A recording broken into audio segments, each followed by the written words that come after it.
During 1944, it became obvious that the war in Germany would soon be over. Allied leadership believed there needed to be a post-war plan. Other individuals also had similar ideas. Responsible for such a plan would be two powerful individuals: U.S. Secretary of the Treasury Henry Morgenthau Jr. and Treasury official Harry Dexter White. Who were these two individuals? It could be considered rather odd to employ individuals from the Treasury to draw up such plans, especially individuals like Morgenthau or White, who seemingly held no allegiance to America, nor the West. In fact, Whittaker Chambers and Elizabeth Bentley, two undercover Soviet spies who were put on trial, both testified that Harry Dexter White was a high-level agent of the Soviet Union. Despite this revelation, White would go on to play a key role in the organization of what we know today as the World Bank and the International Monetary Fund.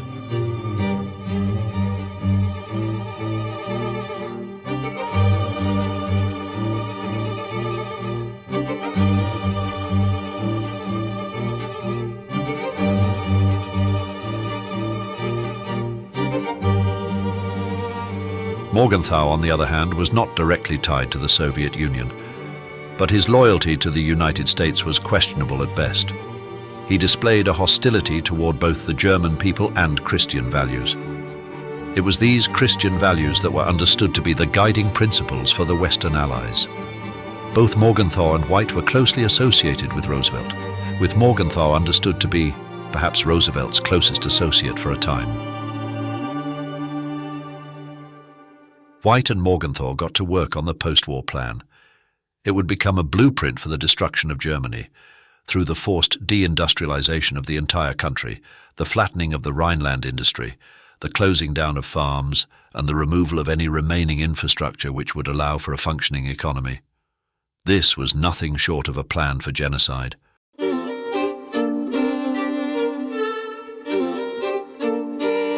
Early estimates by Herbert Hoover foresaw 25 million German deaths.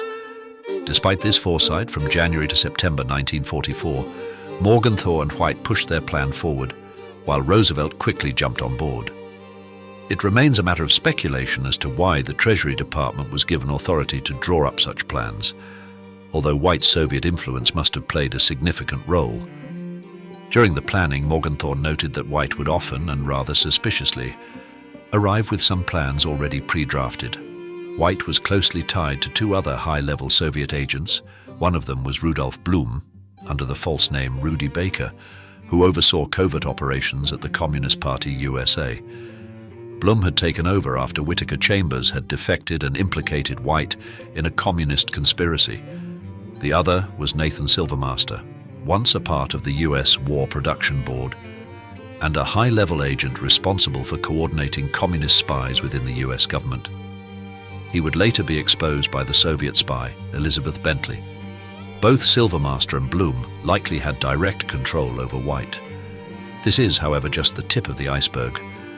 Roosevelt's administration was packed full of communists with dual allegiances.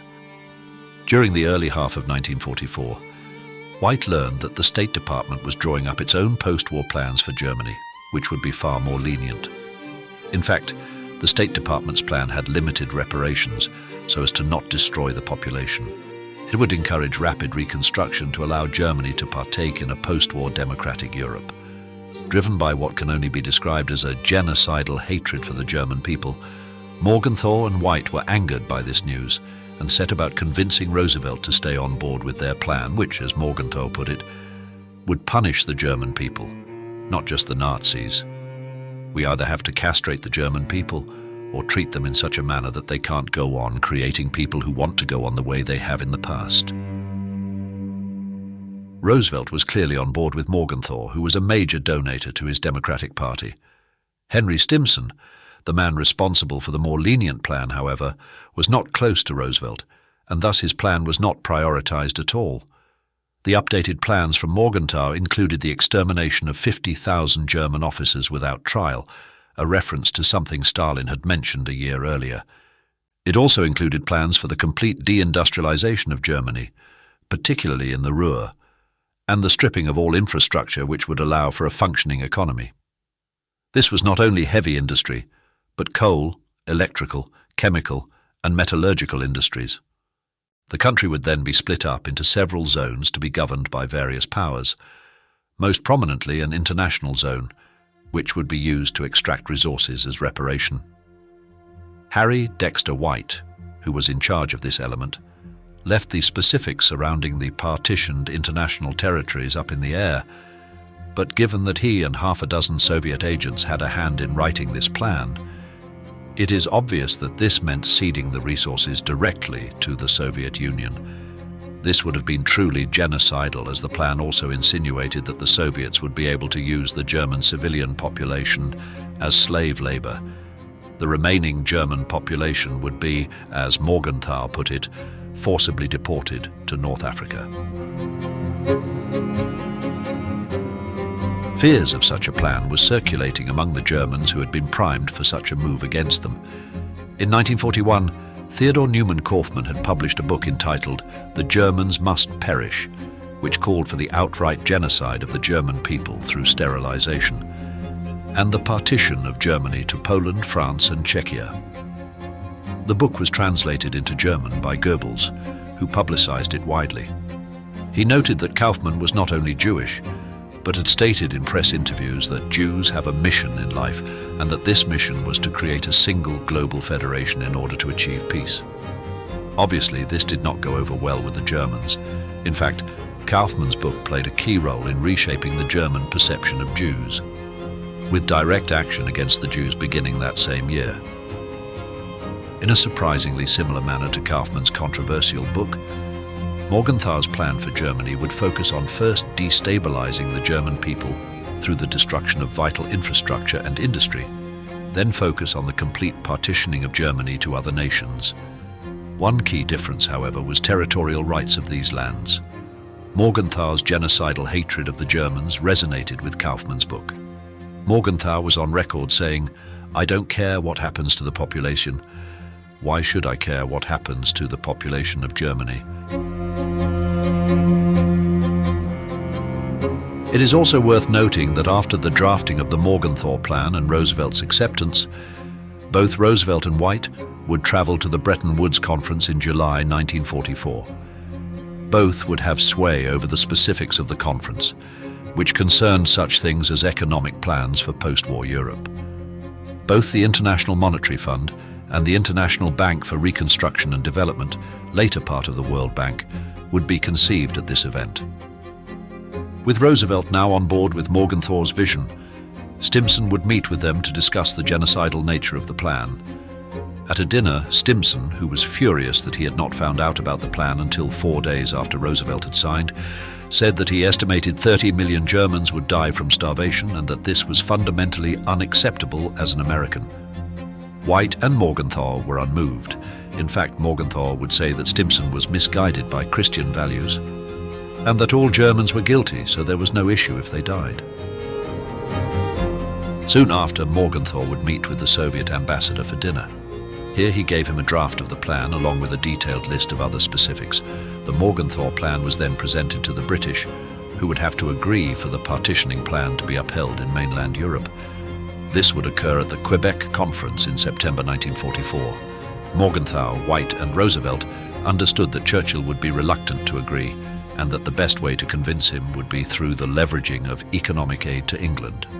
This was to be done through Churchill's advisor Frederick Lindemann, who was remembered as having a genocidal hatred for the Germans.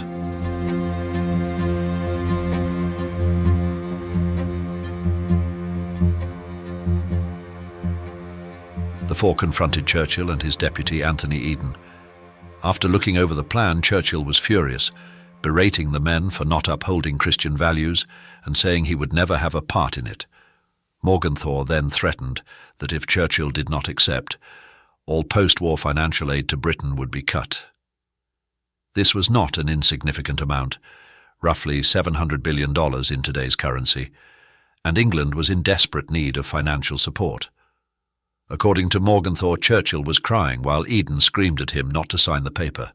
Churchill supposedly responded saying that, "If I have to choose between my people and Germany, I will choose my people." Later in the conference, Churchill would also say that, "At the beginning I was violently opposed to the plan, but the President and Mr. Morgenthau, from whom we had so much to ask, were so insistent that in the end we agreed to consider it."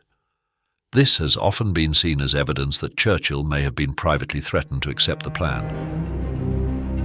Shortly after, Morgenthau, having recently read a new US Army handbook, which taught soldiers to care for the Germans and help rebuild, was furious and showed Roosevelt the book. Morgenthau, despite having no part in military affairs, convinced Roosevelt to draft the Joint Chiefs of Staff Directive 1067, which explicitly forbid American soldiers from aiding the Germans in rebuilding their economy or industry. Perhaps this indicated that Morgenthau knew his broader plan would likely be rejected. This Directive 1067 would be strictly upheld, even after Morgenthau left, thanks to Bernard Bernstein. Bernstein, who was also involved in the Morgenthau Plan, was responsible for documenting and accusing German company, IG Farben, of producing the chemicals necessary for the Holocaust gas chambers. He would testify this before Congress in 1945.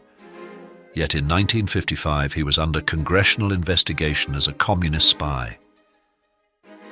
Bernstein had made accusations of espionage against American companies who had worked with IG Farben, while simultaneously making pro-Soviet statements, first at the American Jewish Conference, and who would later employ him, and at the communist-run Congress of American Women. It would later be revealed that Bernstein had been in contact with Harry Dexter White for years, and was supposedly in contact with accused communist leader Elizabeth Gurley Flynn. Directive 1067 would eventually be revoked by President Truman under pressure from General George C. Marshall, who rightly saw it as un-American. This goes to show just how deep the infiltration had become. Back in Britain, Anthony Eden would rally against Morgenthau's plan, eventually garnering enough support that the British would set aside the plan. Meanwhile, in America, Stimson continued his own crusade to have the plan shut down. Both Stimson and Secretary of State Hull were appalled at the plan, with Stimson commenting that the plan was Semitism gone wild, alluding to the ethnicity of White and Morgenthau. After having no success swaying Roosevelt, he leaked the plan to the press through journalist Drew Peterson, who ironically was an advocate of the plan. The expose was widespread. People were outraged at the president's willingness to stoop so low. Everyday Americans rightly perceived the genocidal plan as profoundly anti-American. The large German-American population in the US were particularly shocked. Popular opinion was that the plunder and destruction plan was foreign, and not of a civilized American people, and thus Americans should recoil from anything like the Morgenthau Plan. Recognizing the changing tides, Roosevelt quickly distanced himself from the plan. In fact, when confronted by Stimson, he even claimed that he had no idea how his signature had got onto the paper. This was clearly a lie, as he had been deeply involved with the plan. Later, his wife, Eleanor Roosevelt, said she had never heard him voice disagreements with the basics of the plan.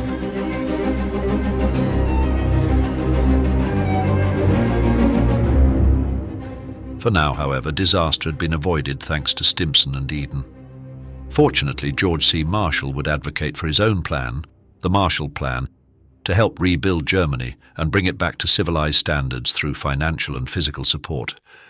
With Roosevelt dead, this more reasonable plan would spring into action with the backing of new President Harry Truman. The effects of Roosevelt's insane decision to take on the Morgenthau Plan as official US policy cannot be understated. The plan had a huge effect on the outcome of the war. After being leaked to the press, news reached Germany and was quickly disseminated amongst the populace. The shocking details of the plan aligned closely with the propaganda Joseph Goebbels had been speaking about for years. The German press noted that Morgenthau was a Jew and that he and White represented the US Treasury. For the average German, this was the face of Western capitalism bearing down on them. This had a serious effect on morale. Up to this point, Allied commanders believed the worn-down Germans would begin moving west in order to surrender and bring an end to the war before the Soviets could encircle Berlin. News of the Morgenthau Plan, however, reinvigorated German morale and was one of the primary reasons that the Germans fought the Western Allies until the bitter end. Even though there had been the possibility of a German surrender to the West to curb Soviet expansion into Germany. Thus, one could place significant blame for the massive amount of Axis and Allied deaths which occurred from 1944 onward on Roosevelt and Morgenthau, as they gave the Germans strong motivation to fight on. Hatred for Morgenthau spread throughout the US military, who now had to bear the consequences of more intense fighting, higher casualties on both sides, and a war now prolonged by another year, although it is unlikely that Morgenthau would have cared at all, given his hatred for both Americanism and Germany. There is also some evidence suggesting that the Morgenthau Plan itself was the byproduct of Soviet directives, making the entire operation an act against the United States. Details surrounding the partition of land by White was vague, suggesting that a request would eventually be made to have Soviet troops occupy a large chunk of the land. This would give the Soviets control over the eastern territories. Territories controlled by the Western Allies would be forced into a difficult position with the removal of all German industry, likely resulting in revolutions and a general move by Western Europe towards the Soviet sphere of influence. This would fulfill Stalin's pre-war goal of taking Europe, thanks in no small part to agents placed in the upper echelons of the US government. The plan itself also resembled what Stalin had proposed a year earlier at the Tehran conference. There he had spoken of the dismemberment of Germany, its partitioning into various states and so forth. Also of note was a comment Stalin made, supposedly as a joke, saying that 50,000 German officers should be executed without trial. Churchill was disgusted by this comment, whilst Roosevelt, for whatever reason, agreed in a legitimate sense to prepare for such action. In fact, Roosevelt would mention this plan to Morgenthau over a year later, just a few days before the Quebec Conference, even though Stalin may have truly been joking.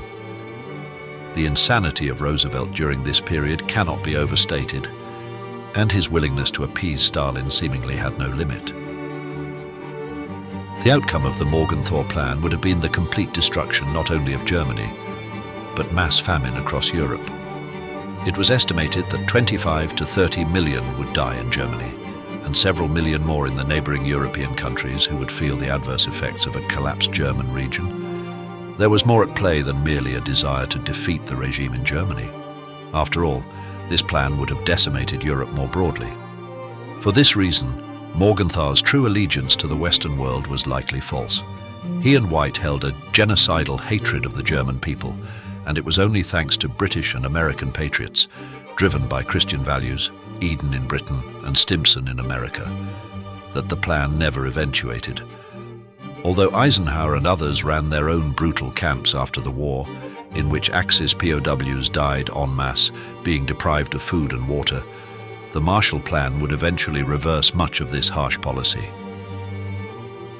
Today, Germany lives on thanks to America's willingness to help the German civilians rather than the Soviets, and it is this spirit of American patriotism derived from Christian values which must continue.